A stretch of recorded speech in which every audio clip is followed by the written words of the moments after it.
ಆಗಿ ಒಂದು ಇವತ್ತಿಗೆ 5 ವರ್ಷ ಆಯಿತು. ಇದೇ ಸಮಯಕ್ಕೆ ನಾನು ಆಕ್ಚುಲಿ ವೇದಿಕೆ ಮೇಲೆ ಶರಣ ಅವ್ರ ಕರೆಯಕ್ಕೆ ಇಷ್ಟಪಡ್ತೀನಿ. ಯಾಕೆ ಅಂದ್ರೆ ಶರಣ ಅವ್ರು ದಯವಿಟ್ಟು ವೇದಿಕೆ ಬರ್ಬೇಕು.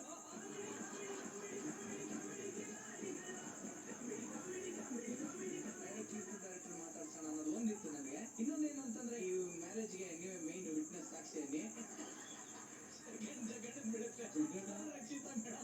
ಜಗಳ ಹೋಗಿ 2 ದಿನ ಮುಂಚೆ ನಾನೇ ಹೋಗಿ ಎಲ್ಲ ಅರೇಂಜ್ಮೆಂಟ್ ನಾನೇ ನೋಡ್ಕೊಳ್ತೇನೆ. ಬೇಗ ಮದುವೆ ಆಗಿ ಎಲ್ಲರೂ ಬಂದು ಎಲ್ಲ ಇಡೀ ಕಾಮಿಡಿ ಕಲಾಡಿ ಎಲ್ಲರೂ ಒಟ್ಟಿಗೆ ಹೋಗಿ ಬಸ್ ಮಾಡ್ಕೊಂಡು ಹೌದು ಸರ್ ಹೋಗಿ ನೀವು ಯಾಕೆಂದ್ರೆ ಇವತ್ತು ಏನೇ ಒಂದು ಹುಡುಗನ ಸೆಲೆಕ್ಟ್ ಮಾಡಬೇಕು ಅಂತಂದ್ರೆ ಸೆಲೆಕ್ಷನ್ ಹೆಂಗಿರುತ್ತೆ ಅಂದ್ರೆ ಅವನು ಟೋಕನ್ ಇದೆಯಾ, ಕಾರ್ ಇದೆಯಾ, ಸ್ವಂತ ಮನೆ ಇದೆಯಾ, ಅವನ ಅಮ್ಮ ಸತ್ತೋಡ, ಯಾರು ಹಿಂದೆ ಬಂದೇ ಇಲ್ವಾ, ನಾವು ಹೋಗಿದ ತಕ್ಷಣ ಸೋಲೋ ಒಯ್ಲಿಲ್ಲ, ಇದೆಲ್ಲ ತುಂಬಾ ಕ್ರಿಮಿನಲ್ ಪ್ಲಾನ್ಗಳು ಮಾಡೋರು ಮಧ್ಯ ಅವಳು ದೇವತೆ ತರ ಕಾಣಿಸ್ತಾರೆ.